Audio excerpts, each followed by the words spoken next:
在台湾3种二代舰成功级、康定级、济阳级之中，康定级的作战系统是最先进的，战力也是台湾二代舰中最强的，其唯一的问题就是防空。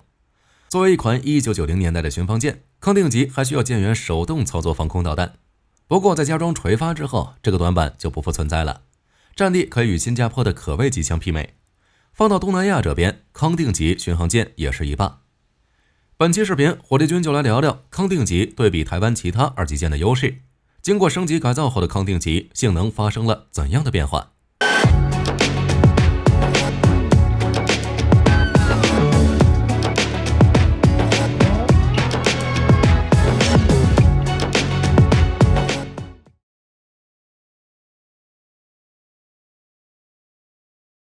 在台湾3种二代舰之中，康定级的作战体系是最先进的，而且是唯一一套完全整合的作战系统。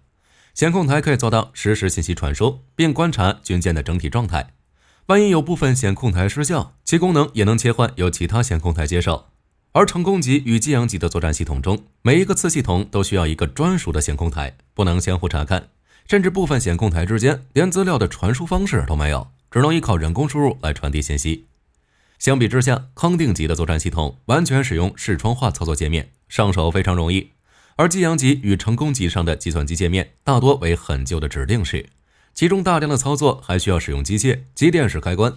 只是康定级的动力为柴油机，航速是台湾二代舰中最低的，航速只有25节，还不如扬子号驱逐舰。这就意味着从港口与作业海域的往返时间更长，在紧急反应任务中也无法尽快抵达任务区域。不过相对而言，康定级的油耗经济性比成功级的燃气涡轮、济阳级的蒸汽涡轮更好。也正因如此，康定级的主要任务就是执行航线与班次固定的班次任务，侦察巡逻一般都交给康定级，而立即待命、快速反应等任务则交给成功级。所以对于康定级而言，航速慢并不是大问题，防空才是。在3种二代舰之后，康定级的防空能力是最弱的，就算是更老旧的济阳级都装备了标准1导弹系列，这也是为什么康定级会被台湾海军诟病。不过在加装垂发之后，这个问题就不复存在了。20世纪80年代，扬子号驱逐舰退役之后，台湾推出了光华1号项目，打造了8艘成功级巡防舰。只是这8艘的数量又少，无法弥补海军的力量短缺。于是台湾又推出了光华2号项目，向法国采购了6艘拉法叶级，后改名为康定级巡防舰。台湾之所以选择拉法叶级，主要是排水量足够大，3000吨级，无论是考虑当下服役还是后续升级改造，都有很大的操作空间。并且拉法叶级采用了隐身设计，设计层次与理念远超其他候选军舰，所以在外观上康定级也是隐身设计，其金属结构的塔式桅杆极为简洁，并涂有反雷达波涂料。康定级整体的雷达反射面积比常规设计降低了 60%， 满载排水量3600吨的护卫舰，雷达信号只相当于1200吨的小型舰艇。据说康定号在完工返回台湾时，台湾出海迎接的警戒船只，包括成功级巡防舰都没有发现康定号的位置，最后还是由康定号主动汇报船位。只是当前的康定号大概率已经无法再次达到这个成就了。康定号在返回台湾时，使用的是法国原厂具有吸收雷达能力的涂料，而这种隐身涂层很容易氧化乃至脱落毁损。早期的隐身涂层在抗氧化、抗盐分腐蚀上的效果都比较差。之后台湾海军就不再使用法国原装的涂层，使用类似颜色的一般船只涂料。虽然解决了脏旧的问题，但也有消息称雷达回波也变得较为明显。而且康定号在返回台湾时并没有携带武器装备，虽然康定级的装备与武器都可以藏入舰身，反舰导弹发射器采用半埋式安装，小艇也隐藏在舰侧舱门内，但是后期安装武器之后，雷达反射面积势必会进一步增大，这点无法避免。此外，康定级与原版的拉法叶级相比，外观稍微有些区别，加上武装配置比拉法叶级更多，所以康定级的隐身能力并不如拉法叶级。不过与源于美国海军2线船的成功级相比，康定级在设计理念上则是不折不扣的1级舰，船体的施工质量、防护设计与系统冗余度都是非成功级可比的。成功级的舰体钢板在近距离使用 12.7 毫米机枪就能击穿，而康定级则需要20毫米机炮才能穿透。至于康定级的火力只能说有点差，一款1990年代的巡防舰在防空上竟然与扬子号一样。就跟上面说的那样，台湾最初从法国购买康定级时，并不包括武装，于是台湾只能从库存的武器中挑一部分可堪一用的设备安装在康定号上。在舰首 A 炮位安装了一座 MK75 76毫米舰炮， B 炮位安装了一座4连装的 IM-72C 海结束，直升机库两侧各安装一门40毫米波夫斯高炮，机库上方还加装了一套密集阵，上层结构中段以半埋式，安装2组4连装中科院研制的雄风2发射器，直升机甲板两侧各安装一组 MK32 鱼雷发射器，舰上搭载一架 S70C 反潜直升机。反潜、反舰、防空都有，但防空系统有点拉胯。康定级最令人非议的地方就是沿用了扬字号使用的海解束防空导弹。海解束导弹就是将陆军的解束导弹发射器搬到军舰上来使用。最初是越南时期美国为二战非作战舰船准备的应急装备，但最后美军并没有采用，全世界只有台湾采用了海解束。就性能而言，海解束已经过时了。康定级安装的海解束无法与舰艇本身的作战指挥系统相连，想要使用海解束，需要战情室将舰艇雷达所测得的数据以无线电的方式口头传达给海解束发射架内部的射手，之后由射手来完成一系列的瞄准射击动作，只能说非常离谱。一艘20世纪90年代的隐身巡防舰，对空防御还需要依靠舰员钻到发射架里手动操作，而且操作复杂也就算了，海解束导弹的性能也不好。其衍生于 AM9D 的空导弹20世纪80年代已经就落伍了，巡标器的灵敏度不足以应付现代反舰导弹的威胁。相比之下，法国海军自用的拉法叶级武器包括一座 DCN 100毫米舰炮、8枚飞鱼反舰导弹、一套响尾蛇 NG 短程防空系统与一架美洲狮中型直升机等。武器配备有点少，而且就武器型号来看，台湾不采购拉法叶级的配套武器也属于明智之举。DCN 100毫米舰炮的弹药与后勤与台湾常用的美制系统不兼容，美制一般都是使用127毫米或76毫米口径，而且康定级的主炮主要用于防空、近距离防卫，而不是对地打击与火力支援。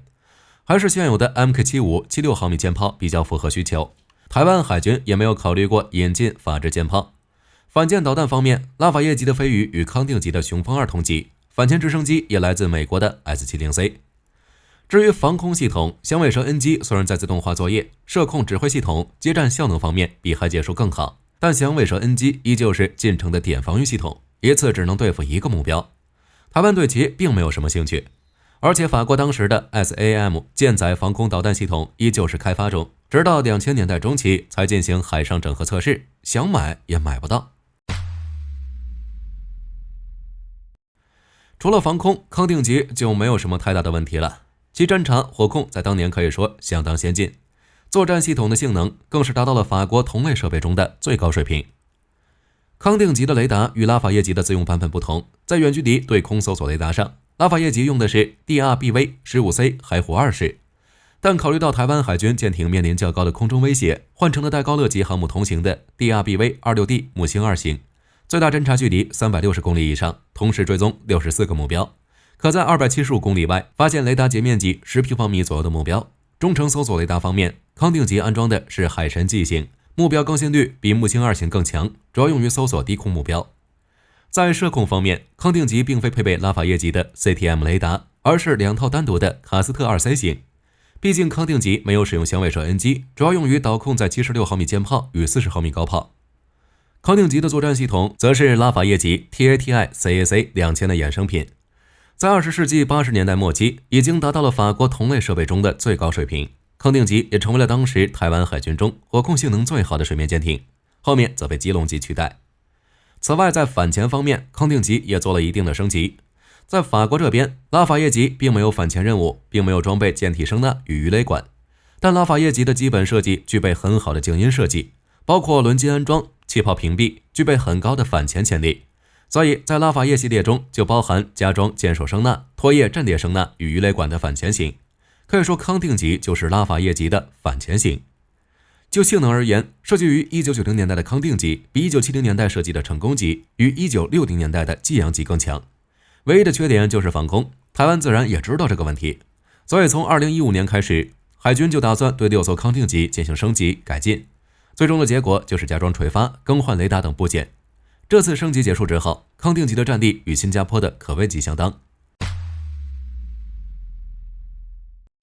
从2015年开始，台湾就先后从英国、法国、以色列等国家商议升级康定级巡防舰，只是都拒绝为康定级提供技术升级。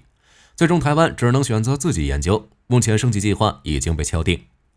本次康定级升级就是拆除性价比极差的海解数，安装4组8连装台湾自研的华阳垂直发射系统，主要发射海剑2防空导弹。海剑2舰载防空导弹的技术来源于空军的天剑2，大量采用了美国海麻雀导弹的成熟技术。海剑2的射程在30至50公里之间，除了垂发与导弹，康定级还要安装配套的火控雷达，并提升战斗管理系统。康定级是以法制的作战指挥系统及软件与美制、台自制的武器系统相配套。这种配置方式为康定各系统的效能、协调性与性能提升带来了不少问题，所以战斗管理系统必须要强。承德号就是首艘进行升级改造计划的康定级，以3年时间进行评估与验证，验证完成，完全符合台湾海军作战需求后，再进行后续5艘的战斗性能系统提升。全案预计以9年时间分批进行，到2030年完成。目前改造计划正在进行。2023年12月27日的时候，中时新闻网就报道，在高雄港的承德号已经成为空舰状态，舰上5备全部被拆除。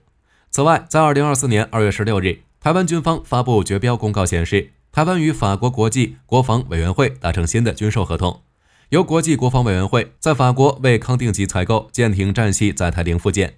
就目前来看，康定级的战斗系统升级与适配工作在高雄造船厂进行，仍然由法国军方主导。法国方面已在台湾设立了相关的办事机构，具体到武器系统上，法国将帮助台湾在康定级上安装台湾自研的装备。雷达和防空系统方面，基本与2021年6月在高雄号试验舰上测试的雷达、防空系统相似，包括24连装海剑零短程防空导弹发射装置、华阳计划自产舰载垂直发射系统、一座单面旋转3维相控阵列雷达等设备。该雷达应该是塔江级导弹舰试射海剑2时候的版本或放大版本。在安装垂发之后，康定级整体战力就逐渐趋于平衡。反舰由雄风2负责，射程约为150公里，飞行速度0.85马赫，可低空掠海飞行，大幅度缩减敌方的反应时间。反潜则是2座 MK32 鱼雷管以及舰体声纳 S70C 直升机负责。除了加装垂发，康定级也进行了其他方面的升级，比如数据链与舰炮。在情报传递上，康定级采用了 SNTI 240整合式舰内通信网络系统，负责全舰广播、各部门沟通对话等。另外还装设大成系统，其相当于台湾版的美军 Link 11系统，可用于战斗、战术情报与各项资讯交联，但是依旧不够。2000年代初期，台湾开始进行博胜计划，计划建立完善的数字化数据链，于是向美国采购了50套3军通用的 Link 16联合战术情报分配系统，其中海军2艘成功级、3艘康定级，以及从2005年陆续交付的基隆级，都分到了 Link 16终端机。其中康定级在2004年年初就已经安装完毕，再配合相关的后端基础建设，台湾海军便获得了与3军共通的信息传输能力。此外，康定级的 MK75 也进行了引申设计，按照台湾海军原有的计划，打算直接向意大利奥托梅莱拉原厂购买 Stellis 反导弹套件，来升级 MK75 76毫米舰炮，包含 DRAT 智能炮弹以及配合智能炮弹的雷达。不过由于预算有限，之后台湾海军选择采用奥托梅莱拉原厂价格更低的 IROF 套件升级方案，使射速提高到100发每分钟，而不是换成射速120发每分钟的超级快速型。更新弹药，并改用奥托梅莱拉原厂的隐身炮塔外壳。密集阵也有所升级，海军曾在2000年代初期打算升级成功级与康定级的密集阵，升级到 Block EA 的水平，换装新型射控软件，以及能大幅增加命中率的炮管支架。目前已经升级完成。此外，其首舰康定级在2023年10月就已经换装密集阵 Block 1B。总的来说，就台湾海军目前的情况来看，康定级加装垂发的项目相当重要。在台湾2023年的预算法案中，已经正式取消了2016年立项的镇海项目，并加强新一代轻型护卫舰的发展，计划在2026年之前完工2艘新一代轻型护卫舰。康定级的升级项目也能为新一代轻型护卫舰的发展提供一定的帮助。好了，这期视频到这儿就结束了。各位觉得康定级的升级计划可以顺利完成吗？可以在视频下方留言，大家一起讨论。我是火力军，下期见。